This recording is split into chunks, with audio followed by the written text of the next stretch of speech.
Hey, in this video, we're going to create an Angular component. We're going to show you how it's hooked up in Angular, and we're also going to show you how to use it in order to display its content. So in order to create the Angular component, let's open up a terminal window, and we're going to type in the command ng generate component, and then we're going to define the path of the component.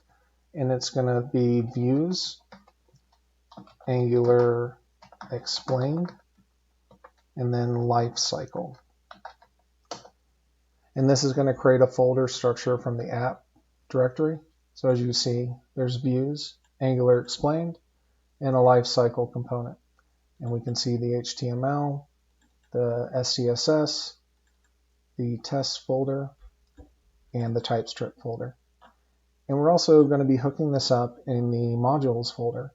And as you can see, here's our lifecycle component with the views to a relative path.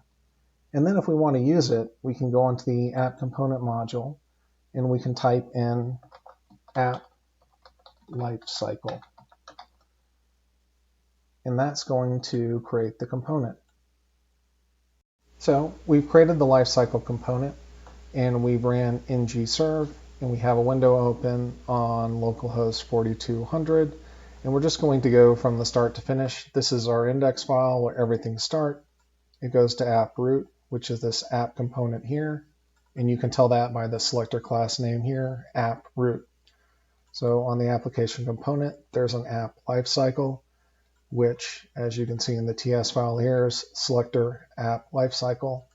And on the lifecycle component, there's a paragraph tag with lifecycle works, and that's what we have right here. Thanks for watching the video. Like, comment, subscribe below. And if you want to discuss any consulting services, look for my email in the description. Thanks.